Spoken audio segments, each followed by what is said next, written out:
Sejam muito, mas muito bem-vindos mesmo a mais um vídeo do Afinal, o que somos nós? Essa é a terceira e última parte da entrevista feita com Lucas Olles, que quando tinha 19 anos teve um AVC, seguido de uma convulsão, seguido de uma parada cardíaca, seguida de outro AVC. Aqui ele fala sobre o futuro e sobre o que é o tempo. E no final a sua mãe dá um pequeno depoimento. Assistam.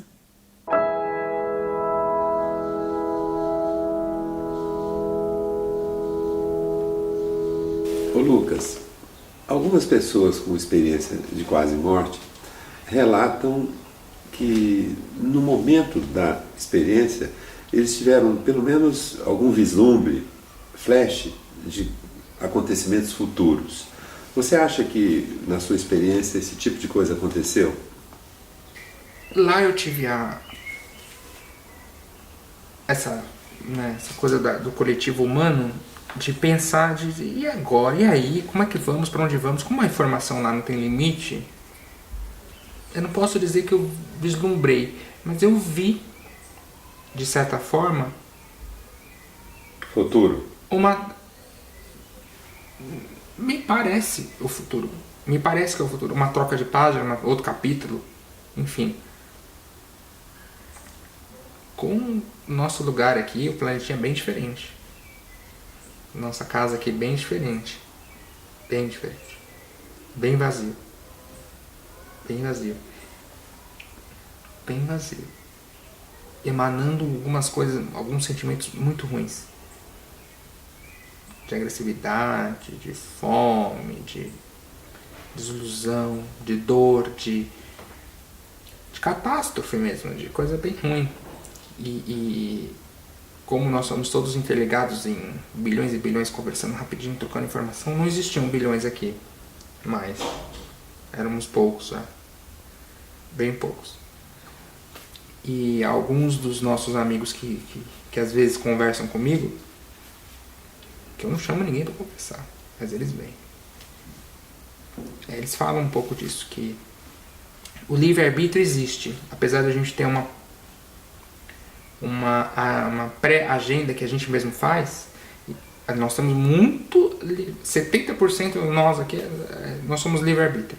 E que o nosso livre-arbítrio nos encaminha para aquilo que já está sendo construído ali, que é algo muito ruim. Muito ruim.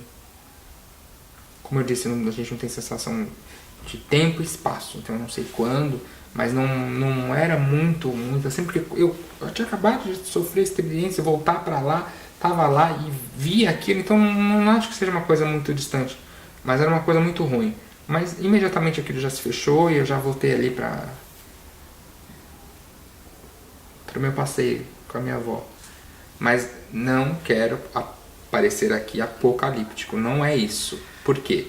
Porque a questão de morte não existe. A gente não pode ter ideia de morte mais, a gente tem que ter ideia de transferência. Ninguém morre, nós somos transferidos. E sim, é para um lugar melhor. Então o fato da gente passar por essa fase de transformação no planeta não quer dizer que seja ruim, muito pelo contrário, eu acredito que seja bom. Por quê? Porque as pessoas estão indo para um lugar melhor, passando por uma renovação, melhorando, e o planeta também. Eu acredito que o planeta precisa de um descanso. Muita gente. Muita gente precisando vir muito rápido. A ideia não era essa. A ideia não era as pessoas virem tão rápido como elas vêm. A certeza é, as pessoas estão vindo muito rápido. Desde tempo de gestação, tempo de vida, está muito rápido. Não era para ser assim. É a questão dos 70% do livre-arbítrio. E o planeta precisa de folga. Se é para este tipo de vida que a gente vê aqui continuar aqui, o planeta precisa de uma pausa. Essa pausa significa a transferência de quem está aqui para outro lugar. E esse outro lugar não precisa ser físico. Não somos daqui. Não vive lá. Essa é a conclusão que você tirou da experiência que você viveu lá. Que é uma conclusão própria, porque é tudo muito certo, eu tenho certeza, sabe? Ô Lucas, naquele momento ali, passou pela sua cabeça uma coisa de catástrofe, para fazer essa redução populacional que você mencionou? Te ocorreu isso? Você não pensou nisso na hora? Não é exatamente assim? Eu acho que é uma questão de conclusão. Se não identificamos a presença de bilhões e o planeta em pausa, acredito que houve uma retirada desses bilhões de pessoas rapidamente daqui. Acho que é uma questão de conclusão, né? Concluímos que foi algo... Deverá ser algo muito rápido. E aí, pelo que parece, nada no que a gente aqui possa interpretar como bom, mas que é bom, né? Mas que é bom. Para todos os lados é bom. Para nós, para o planeta, para o coletivo, né? Ou, quem sabe, esses nossos parentes de longe venham buscar uma parte, não sei. Não vou dizer, vou chutar aqui. Veja só, eu tinha acabado de chegar lá, tudo bem que eu tinha ficado pouco aqui, 19 anos nessa vida física aqui. Aí cheguei lá, mal chegado, a gente já abre aquela cortina, já vê a Terra circulando ali com menos luzes, com menos ligações ali. Me parece que é uma coisa rápida. Não há por que demorar, porque eu acho que como eu falei, é uma coisa de hierarquia. Acho que quanto mais alto você tem, acho que mais essa coisa se aumenta de visão, de possibilidade de vislumbre. Acho que quem sou eu para ver alguma coisa muito para lá? Acho que é uma coisa para agora. Tudo se encaminha para isso. Desejos. Como assim desejo? Tem muita gente aqui que quer que isso aconteça. Direta e indiretamente. Seja um dedo num botão errado, seja aceitar uma transação financeira errada, seja você desviar a comida que é para um lugar e para outro, seja desviar um dinheiro que é para um lugar e para outro. Isso faz parte do coletivo, sim, do consciente. Sim, a pessoa está certa, está contribuindo. E isso foi confirmado. Agora, o quando, como eu disse, o quando é relativo, né? Mas não acho que demora, não. Não demora, não, porque foi muito sólido o que eu vi ali. Eu vi coisas acontecendo, né? Caindo, coisas acontecendo. A realidade lá, onde você estava, ela acontece simultaneamente a daqui ou antes? Como é que é a questão? Como é que alguém pode ver o futuro? Como é que existe um vidente hoje, quando você pensa num caso como esse? Eu acho que a questão da relatividade entre cá e lá é assim, tudo acontece simultaneamente. Só que a questão tempo e espaço lá não existe. Lá se acessa o passado e o futuro e o presente normalmente. Vamos ligar a TV e assistir um filme antigo. Exatamente. Então, assim, eu acho que, e agora eu vou chutar, eu acho que muitas pessoas aqui têm essa possibilidade de, muito brevemente, se conectar lá e de lá vislumbrar o que vai acontecer ou o que aconteceu. Muito rapidamente. Mas assim, acontece simultaneamente. Lá com aqui, lá com aqui, lá com lá, porque são muitas. É interessante, para mim fica uma dificuldade de como conjugar o livre-arbítrio com porque vai se a falta do tempo. Mas vai se construindo, se constrói. O livre-arbítrio, como eu disse, nós somos 70% de livre-arbítrio. Isso não é filosofia, não. Isso foi o que a sensação que ficou. 70% livre-arbítrio. Essa coisa do planeta tá lá acontecendo, não é que isto vai acontecer, é que se este presente continuar assim, vai chegar a isso. Mas se esse presente muda, isto também muda. É relativo mesmo. É como se se eu continuar nessa linha reta que é a 100 por hora, eu vou bater neste muro. Isto é certeza absoluta que eu vou bater no muro. Mas se eu parar o carro, não. Então eu mudei o futuro. O futuro era eu bater no carro. Mas se eu parar, não. Este construir o futuro a partir desses 70% do livre-arbítrio é o que acontece. A questão é que eles lá, eles estão sempre se atualizando quanto o que a gente está fazendo. Neste momento, o que nós estamos fazendo é este fim. Fim. Mas, numa nova atualizada, de repente a gente está começando a fugir deste fim aqui e mudar para uma outra coisa. Ou seja, a diferença é que lá eles não só estão juntos, caminhando conosco, mas também acessando. Eles estão vendo de fora. Eles estão vendo de fora. Eles estão vendo daqui e vindo para cá. É como você assistir um acidente. É como você vê esse carro a 100 por hora indo bater no muro. Você está vendo o carro indo. A gente não vê isso. Não, a gente está dentro do carro. Eles veem o a carro gente e tá o muro. dentro do carro. Nós, é que assim, a humanidade a gente parece um pouco meio cego, porque a gente está vendo o muro e que a gente vai bater. Mas a gente está dentro do carro. Então a gente está a 100 por hora. E eles estão vendo o carro andar e o muro. Então é isso que eu vi. Eu vi o carro indo para bater no muro. Mas é um simples parar o carro, porque ele não bate. Então, nessa conjuntura, o que nós estamos plantando e realizando é aquela batida, aquilo acontecendo, fogo, tal, aquela coisa toda, é gente sem ter o que comer, é gente migrando de um lugar para o outro, muita explosão, enfim. Mas eu acho que a gente consegue, de repente, alterar alguma coisa. E acredito que essas experiências, conforme foi dito, talvez seja um wake-up. Você acha que pode ter uma intenção do outro lado de Mas usar essas experiências para nos acordar? É a maior de todas as certezas que eu tenho. É essa certeza de que essas coisas esses acontecimentos são realizados, são alterados para acontecerem, para que esse tipo de coisa seja divulgada, sabe, sejam mais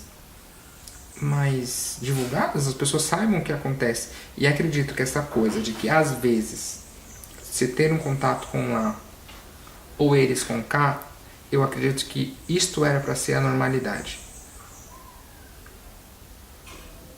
Acredito que era para que todas as pessoas neste terceiro planeta desse sistema solar, na galáxia aqui, na nossa galáxia mãe, acredito que para todos isso deveria ser normal.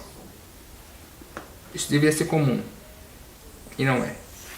Ô Lucas, pelo que você disse, você acha que naquela situação de EQM, você estava consciente de coisas ocorrendo em outros lugares? Sim. Isso se aplica totalmente ao que você disse? Totalmente. Eu vou passar o fim dos meus dias nesse planeta aqui tentando explicar como é não ter fronteiras, não ter fim, até onde você pode chegar em pensamento, em coletivo, Não existia indivíduo, não existia uma experiência única, existia sempre a experiência coletiva.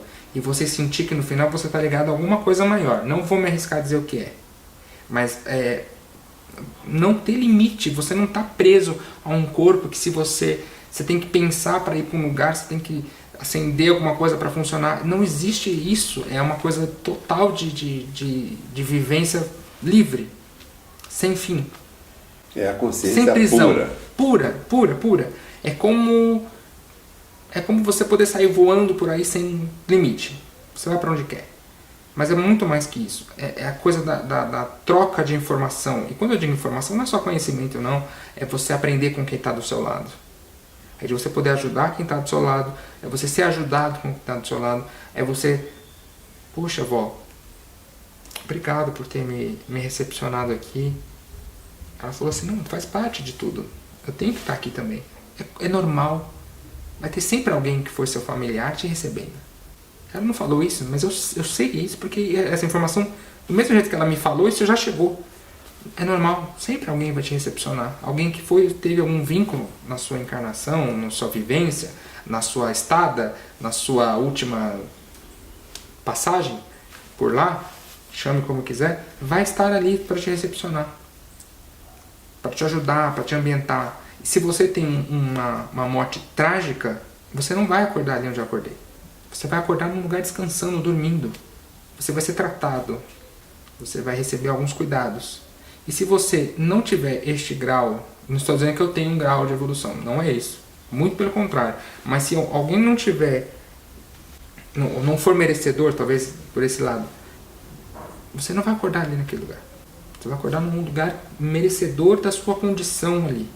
E você vai ser ajudado, porque é muito claro que a intenção é que todos cheguem juntos em algum lugar.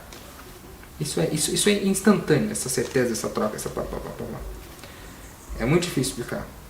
É muito consolador, muito confortante essa certeza que a gente tem. Acordou, é isso. Já sei, já tô ligado aqui, pum.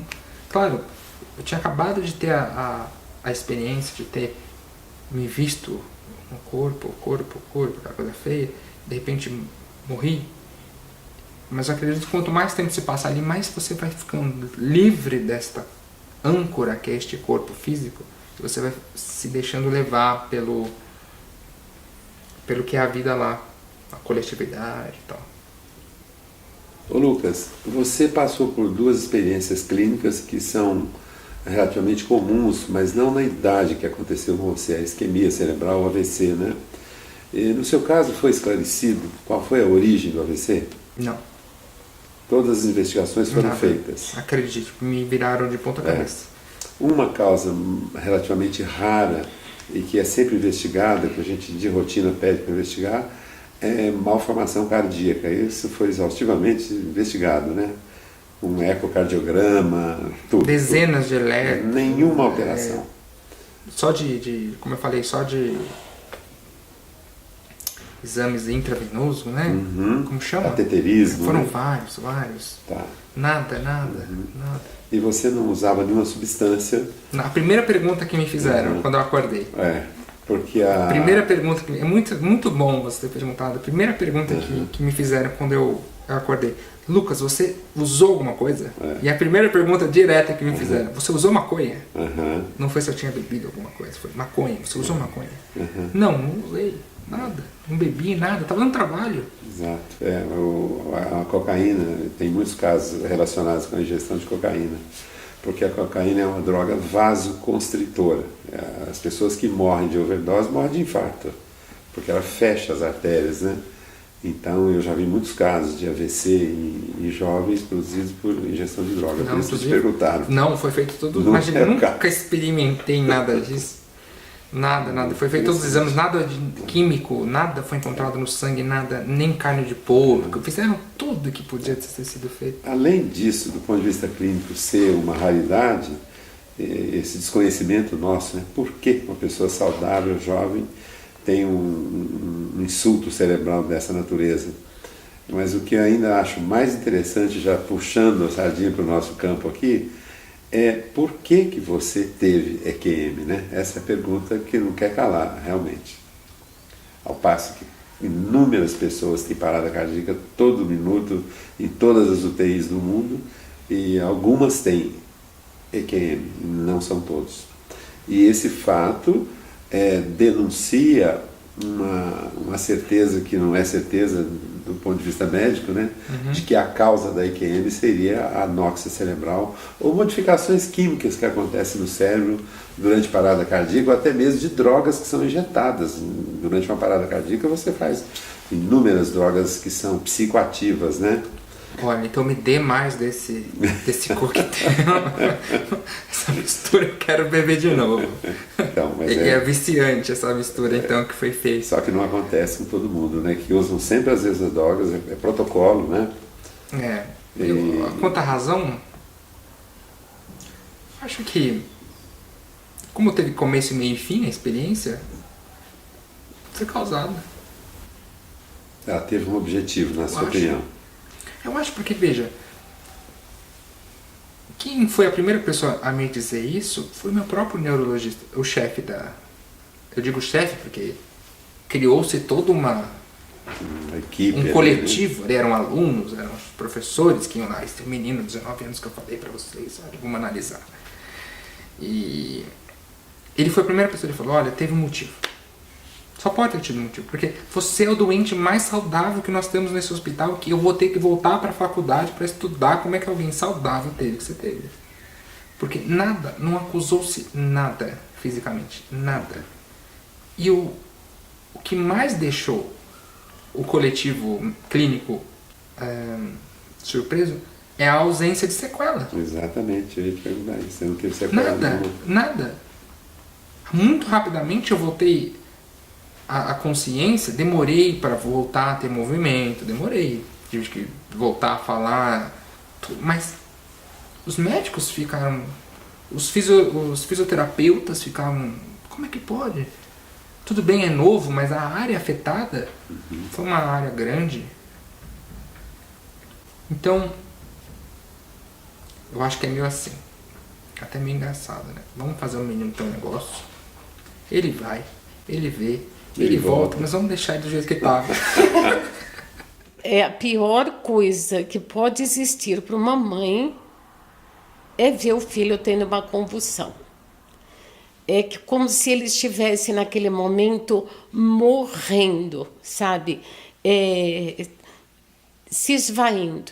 Aí eu comecei a gritar, porque eu não podia imaginar. Eu achei que realmente, porque ele caiu para frente, a cabeça dele, os membros, o lado direito dele, o braço e a perna já estavam ficando paralisados pelo AVC. Então, ele caiu, foi horrível. Aí me tiraram, um médico e uma enfermeira me tiraram, me levaram para fora e me sentaram num banco próximo à porta da UTI. A senhora notou alguma mudança no Lucas depois de todo esse episódio, na vida dele? Sim. Depois de 7 meses, 8 meses do AVC, que ele ainda estava se recuperando, o Lucas começou a ter... parece que veio uma inteligência diferente nele, sabe? Ele lê uma data, ele lê um trecho de um livro e ele repete. Ele sabe. Não vou dizer que foi bom. Não foi. Foi a pior experiência da vida dele, a minha também. Para mim, talvez até muito mais. Mas ajudou com que ele ficasse mais inteligente, com que ele tivesse percepção das coisas. Ele vai além, sabe? A experiência de EQM do Lucas, ela tem 2 aspectos assim muito curiosos. Primeiro, a experiência clínica, né? O fato de uma pessoa jovem, saudável, com 19 anos, ter 2 insulto cerebral de um AVC isquêmico, que foi o que ele teve, né? Os exames e o que ele conta foram 2 isquemias. Isso é raro e no caso dele, além de ser raro, a causa não foi determinada, ele foi exaustivamente estudado e não se encontrou uma causa. Isso realmente é muito surpreendente. A quantidade de pessoas com AVC nessa idade é muito pequena e menos de 5% delas você não consegue identificar a causa. Agora, um outro aspecto é da própria EQM, porque a experiência que ele conta, ela preenche todos os pré-requisitos de uma experiência, digamos assim, plena. Eu estou falando isso baseado nos estudos científicos que já foram feitos, principalmente na classificação de Grayson, né, que é um questionário com 16 questões, e ele passou por todas as experiências, desde a experiência de ver o próprio corpo e assistir a própria reanimação dele e confirmar depois com aquele pessoal que participou da reanimação fatos que ele não poderia, em hipótese alguma, estar presenciando, como a própria mãe sendo retirada, uma enfermeira de uma determinada estatura tentando fazer massagem cardíaca, se ele já estava inconsciente. Então, Esse é um dos aspectos assim, mais chamativos da experiência dele. E até a experiência dessa vivência universal, né?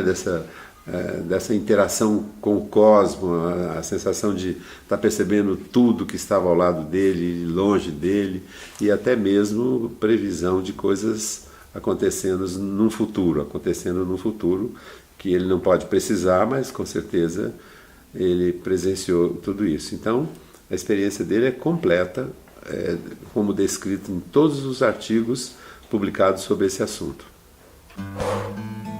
De tirar o fôlego. E assim a gente finaliza o grande relato de Lucas Hollis. Esse relato foi dividido em 3 partes, porque a gente não queria que você deixasse de ouvir nada que ele tinha para contar. Se você não assistiu as outras 2, assista, vale a pena. E se você gostou, por favor, se inscreva no nosso canal, toca o sininho ali do lado que você vai ficar sempre sabendo quando chega vídeo novo. Dê muitos likes, comente, compartilhe com os amigos. Se você porventura tiver alguma dúvida ou tiver passado por uma EQM, se sentir à vontade, sentir inspiração, sentir vontade de compartilhar essa história com o mundo, nos escreva. Nosso e-mail é afinal-o-que-somos-nós@gmail.com. Muito obrigada pela sua companhia e até a próxima.